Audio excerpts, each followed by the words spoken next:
Before I get going, I want to shout out the sponsor of today's video, Muse GR.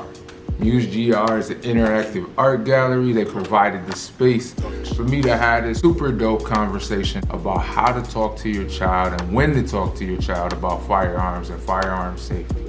So shout out to Muse GR. I appreciate you guys for giving me the space to shoot some super cool content. If you want to learn more about what Muse does and what they offer to the community, visit www.musegr.com. Back to the video, let's go.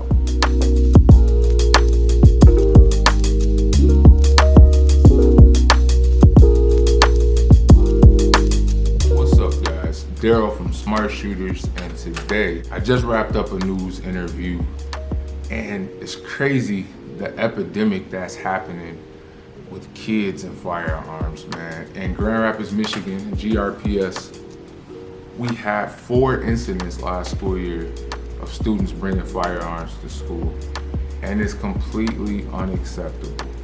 So, as Smart Shooters, we've developed a guide to help foster that conversation between parents and students and help parents really engage the minds of their children around firearms and firearm safety. Today I want to talk about some of those concepts that we put in that book in hopes that it'll help somebody who comes across this video have a better conversation with their child about firearms. The first thing that I want to highlight is this guide that we've created is no substitute for legal counsel. Right? This is not legal advice. I am not a law professional. I am a firearms instructor. I am a trainer counselor who certifies other firearms instructors. And I am also a firearm dealer and manufacturer.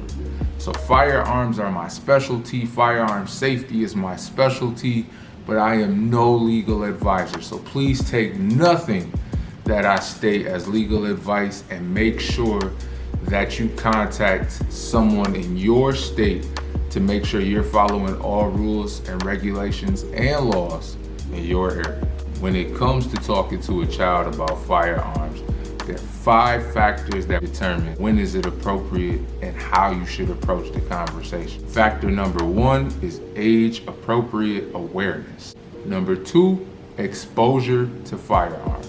Number 3, curiosity or questions. Number 4, real life instances. And number 5, when they start developing critical thinking skills.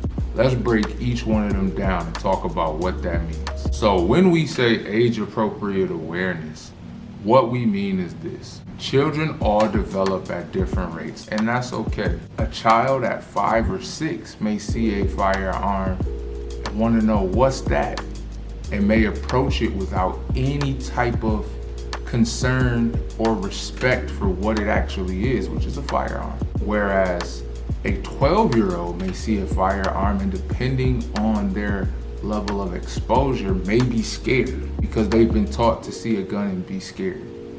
That age-appropriate awareness of what a firearm is determines the types of conversations you would have.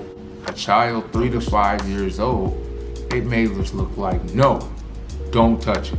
A child 6 to 10, the conversation may go like, guns are not toys. Okay, they are actual tools that can hurt, injure, or even kill somebody. 11 to 13 years old, it may look like, let's talk about guns. What do you know and what do you want to know? Children 14 and up, it may look like in a healthy situation, let's go to the gun range and actually get you some exposure to what a firearm does. That is all based on you as a parent and your gauge of what's appropriate for your child according to their age. Number 2 is exposure to firearms. Where are your children actually seeing these firearms? Has your child ever been hunting with their favorite uncle? What about the news? Does your child get exposure to every news story about a homicide in your city? What about family and friends, right? Does their big cousin who they love to hang out with conceal carry? Video games, music, movies, you name it. The more exposure they get, the more the curiosity is gonna form. and you have to be on top of it. If your child is getting exposed to firearms on a frequent basis, that may be a sign that it's time to have some conversation about responsible gun ownership and the difference between responsible gun ownership and what they're seeing in that exposure. The next one is curiosity or questions. And this one breaks my heart because so many parents turn down kids for having questions. They just know, why do you want to learn about guns? Why do you want to talk about guns? And this is absolutely the wrong approach. Children need a safe space because, believe it or not, they're gonna find the answer to their question. And I think as a parent myself, we all would agree that we want to be the answer to that question. We can only control the narrative when we're providing the information. We want to give our kids any of the answers that they want to know about firearms. And if we don't know, it's okay to say we don't know, right? That is why organizations like Smart Shooters exist. We want to provide you with the information to actually talk to your child about firearms and firearm safety. But they're gonna have questions. Right? Something happens on the news. Last year in my city of Grand Rapids, Michigan, we had 4 incidents where children brought guns to school in their backpacks. You know how mind-boggling that has to be for a child who was never exposed to firearms? They're gonna have questions. And you want to be the safe space to answer those questions. You do not want them to have to go out and find the answer to those questions on their own. Talk to your kids, embrace that curiosity, take it away so that they actually have a solid foundation and not have to go ask Google, ask music, ask movies, or ask friends with fragmented information to build their foundation. Going back to the point I just mentioned, real life instances cause questions. Whenever there's real life instances, when a child goes to a school where a firearm was recovered from a student, there's going to be questions, lots of questions. How did that happen? Or what about news stories that make your child aware of the 3rd homicide in their neighborhood? They're gonna wanna know, Mom, Dad, what's happening? Right? Why are so many people getting shot and killed in our neighborhood? Real life instances spark curiosity that you have to respond to. You cannot allow your child to go find this information on their own. You have to be a reliable source of solid information. Again, this is why companies like Smart Shooters exist. We want to educate people with knowledge, skills, and tools that they need to protect themselves and the people they love. And sometimes protection looks like providing information so a child doesn't go out and do the wrong thing out of curiosity. Real life instances, when those things are happening frequently in a child's life, is an excellent time to start talking about firearms, what they are and what they're not. Number 5 is the most impactful to me, and that's when your child is developing critical thinking skills, specifically around conflict. When a child is understanding how to resolve conflict, the difference in confrontation and conflict avoidance.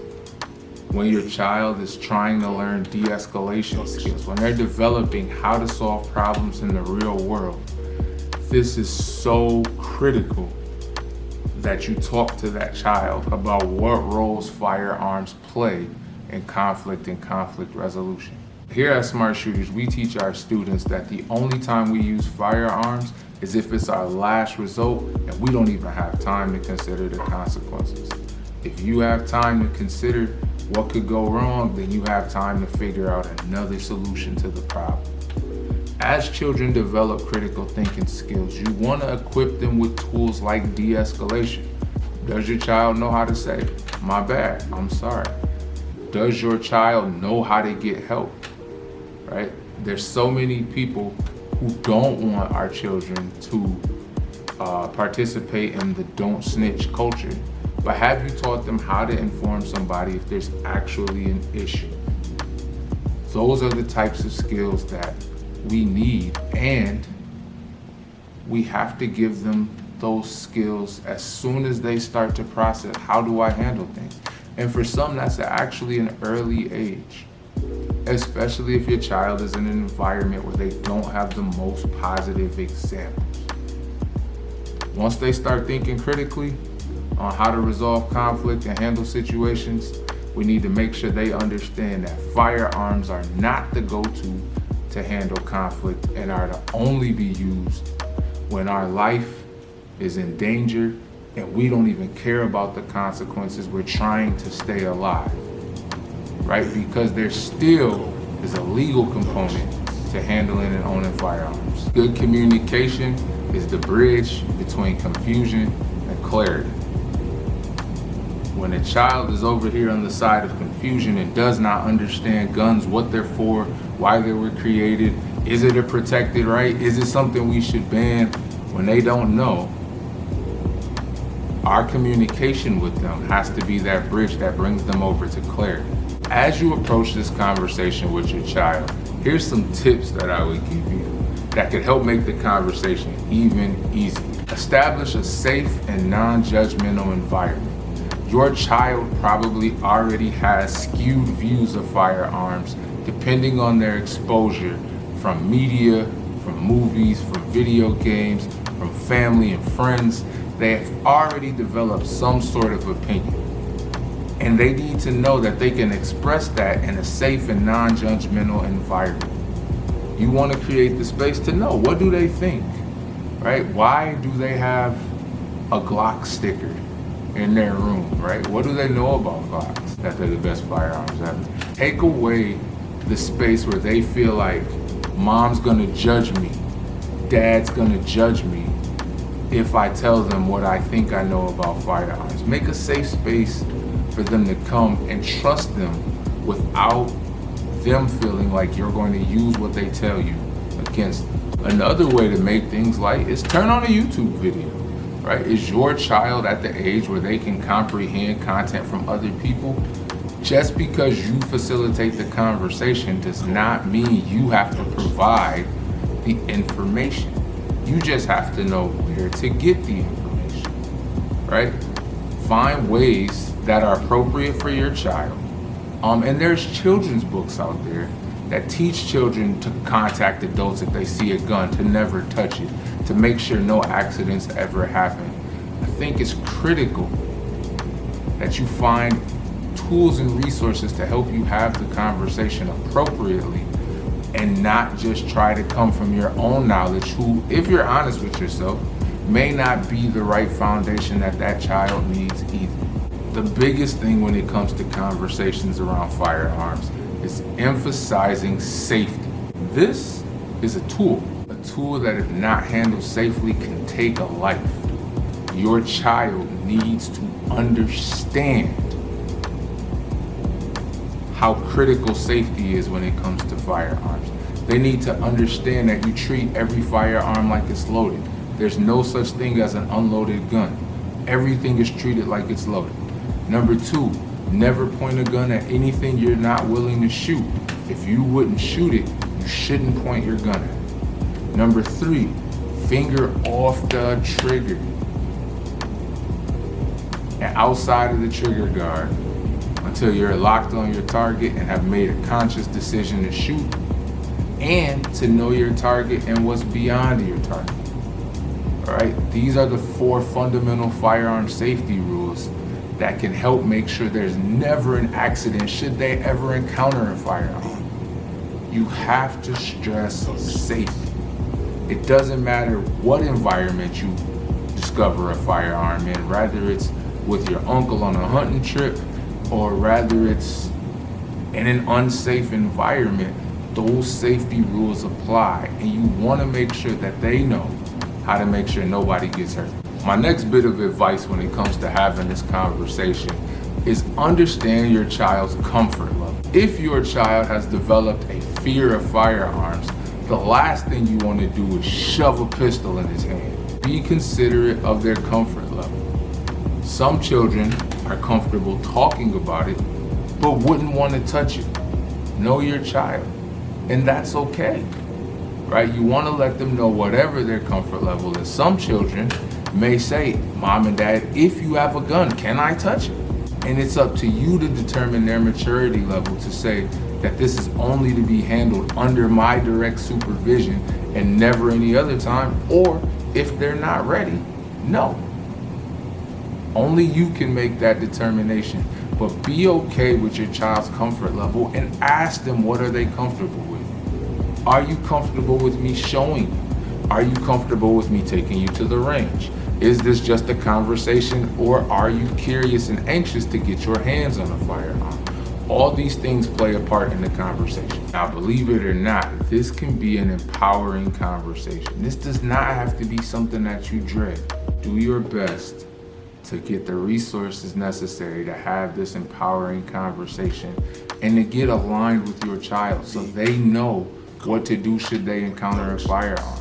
Remember to approach the topic with sensitivity. Emphasize safety, and you also want to emphasize an open dialogue. You want to be the resource for your child. You want them to come to you whenever they feel like they have a question or a concern in regards to firearms and firearm safety. Well, that's it for today's video. Hope you all learned a lot. Of course, there are always more resources on smartshootersllc.com. I hope this video was impactful to somebody, because we get tons of requests of parents who want to have this conversation with their child, but simply just don't know how. We got your back at Smart Shooters LLC.